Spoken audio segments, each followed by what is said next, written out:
Hey everyone, Dr. Matt Panetti. I'm going to go over the exercises that I talked about and taught the other day, just as a refresher, and if you have any questions, you can always refer back to this.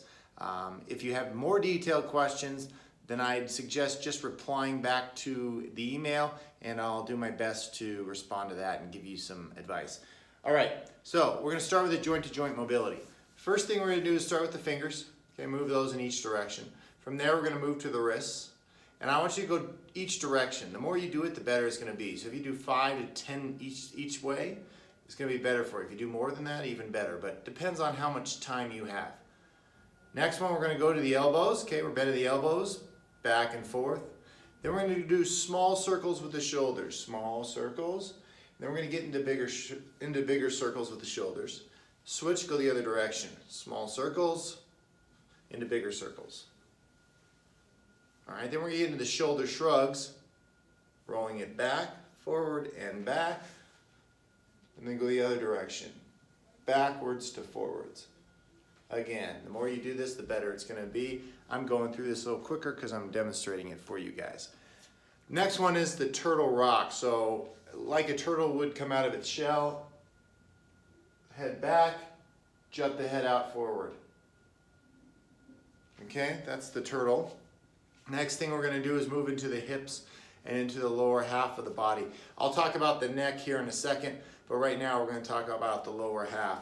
So the hips move in a lot of different directions. We want to get as much motion out of them as possible. Better done if you're standing next to a wall so you have something to hold on. You're going to bring the leg out and through. Out and through. Same thing on the other side. Out, through. Again, I'm struggling a little bit because I don't have a wall next to me. But if you've got a wall, that'll be a little bit easier for you. Then you're going to turn against that wall, and you're going to put the foot back and forward. Back, forward. Switch sides, do the same thing on the other side.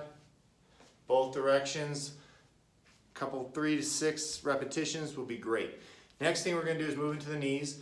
Knees are like the elbows, they only bend one way. So bend it back, forward, like that. Same thing on the other side.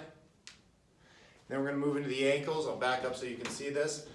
Toes pointed on the ground, rolling the ankles in circles, switching it and going the other direction. Okay, and then once you're done with that leg, switch and repeat to the other side. 3, go the other direction 3 times. So that's the ankle. If you want to get into the toes, which I would suggest doing, take your feet, your shoes off and just bend your toes as far as you can. Relax them, bend them, relax them. Next thing, take your fingers, interlace them through your toes, and just set them there for anywhere from 30 seconds to a minute. Let your toes just kind of relax around your fingers. Help spread the toes apart so they look more like your fingers and less like they're squished together, which is what happens when you wear boots or shoes. All right, so that's the joint-to-joint mobility. Now let's get into the cervical spinal hygiene. This has to do with the neck. So the first thing we're going to do with this is head's going to go back, head's going to go forward. Head's going to go back and forward. Again, you're going to do that anywhere from 5 to 20 times. The more you do it, the better it's going to feel for you. Then we're going to go all the way to the left and all the way to the right. And then the last motion is ear to shoulder. Remember, you're not bringing shoulders up. You're keeping them down as low as you can and level. Ear to shoulder, ear to shoulder. Again, multiple times on each side. This is all great motion for the neck. I like to think of it like this. This is the yes, this is the no, and this is the maybe. That's how I remember to do each one of those. All right, so that's the neck. Now let's move into the low back. Now as you recall, the low back, the motions are very similar to the neck. The first thing though is we're just going to fall forward. We're going to roll down. And then once we're down, we're going to roll back up. So the roll down, the head tucks, then the upper back, and then the lower back all the way down. And then to roll back up, you're going to do the opposite. Okay, so the head's going to come up first. So one more time. Head down, then head up, upper back, mid back, lower back, and extend back. Okay, that's the first part of the lumbar series. The second part is the rotation. So we're going to grab our hands, and then remember, I'm pulling with one arm and the other because that helps me get more motion. If I don't use my arms and I don't pull, then my range of motion is going to be lessened. So lock in. I'm going to the right side, so I'm pulling with my right arm. And then I'm switching and pulling with my left arm.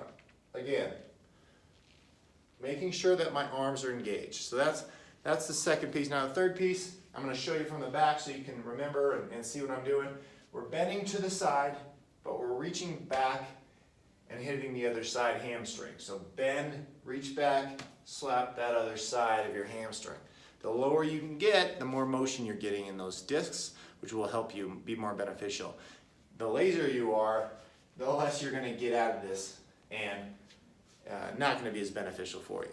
Okay, so that's the cervical spinal hygiene and then also the lumbar spinal hygiene. Let's talk about hip rocks. Now this is when I had everyone get down on hands and knees, and it was everybody's favorite exercise.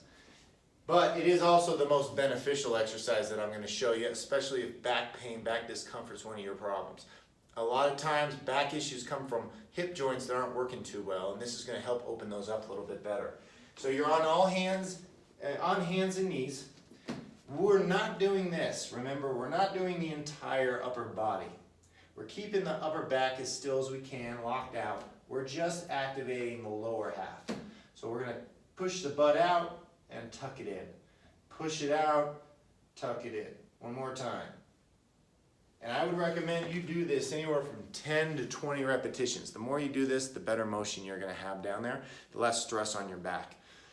Another thing that I see a lot with workers, whether it's manual labor or just sitting at a desk, we get into this hunched over, flexed position, which isn't healthy. It's not a good thing. And it causes pressure in the chest, which can lead to pain, discomfort, leads to stress on the organs that are in there, heart, lungs, and all those things, which can then contribute to heart issues and also breathing difficulty. So one thing that we can do to open that up a little bit is what we call thoracic rotation. So arms are going to be very similar to where we were when we did the lumbar spinal hygiene, when we were twisting. The only difference with this exercise is the hips are not moving. We're keeping those straight on. All we're using is our upper body to turn. Okay, my head, everything from here on up is moving. Everything from here on down is staying stationary. All right, so I'm turning. That's not going to be as much as it was in that first lumbar rotation. I'm going to turn as far as I can. I'm going to open up one arm and breathe into that 3 times. 3 times. When I'm done with that, I come back to the middle, and I'm going to go to the other side. Notice how deliberate it is. It's not a quick pace. If you go too quick, chances are you're going to screw it up. Your hips will go with you. So make sure you're going slow through this to make sure that the hips are staying, not twisting with you. Okay, that's the thoracic rotation. All right, next thing I want to demonstrate is the piriformis stretch. Piriformis stretch, you're sitting preferably. You're going to cross one leg over the other. Put a little pressure downwards on this knee and put a tiny bit of pressure going upwards on this leg. And what you'll notice is a deep stretch. The other thing that you want to do is make sure you're sitting nice and tall, and if you want to get a little more stretch, you don't even need to apply too much pressure, you just need to lean forward. Leaning forward is going to give you that deep stretch into the piriformis muscle. And if you've dealt with back pain or sciatic pain, this will be extremely beneficial to you. Otherwise, if you're sitting for long periods of the day, this exercise is great as well. Okay, next exercise, again, would be better off if I had a wall. Because I don't, you're just going to have to take my word on it. But pretend the wall was right here on this side. What I'm going to do is cross my legs, and then I'm going to reach with this arm going towards the wall. And you're going to feel a deep stretch through your side and into your back. That's the QL muscle. The QL muscle is a rectangular muscle. It goes from your hips up to the first rib.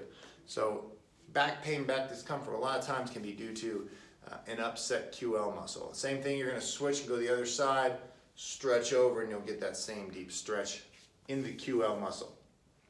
Okay, next thing I would recommend for you guys. The towel roll exercise, we're getting a bath towel, we're folding it in half lengthwise, okay? We're rolling that up as tight as we can, and then we're going to stick it right here in the middle of your neck.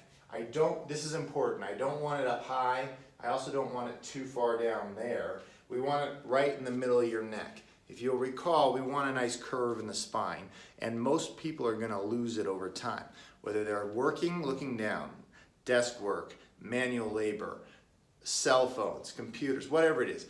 typically we're going to lose that curve in the neck, and that's a problem. It leads to a lot of pain, a lot of discomfort, and a lot of other symptoms. Numbness, tingling, low energy, mood issues, sleep problems, you name it. So we want to start establishing a better curve. And one way we do that is through this towel roll. It's got to be firm, it's got to be in the right spot. So right in the middle of the neck, that's where the fulcrum or the pivot point of your curve should be. So you're going to lay on that on a harder surface. Couch and sofa do not count. Want to be on a carpet or a harder floor, probably with a mat on the ground. But put that towel roll back there, lay on it for 10 to 12 minutes. If you're not going a long time on that towel roll, it's not going to be very beneficial for you. You need to spend some time on this. You can play on your phone. You're just hanging out. It's 10, 12 minutes of very passive work. You don't have to do too much except lay there. So really beneficial, relaxing exercise, and extremely crucial to getting that curve restored in your spine. Okay, I think that's where we're going to stop it. If you guys have any questions, again, reach out to me, let me know, and I'll be happy to guide you from here. But this should help you guys improve not only the function of your spine, but also your mobility. All right? Hope you guys have a good time with this. Talk to you soon.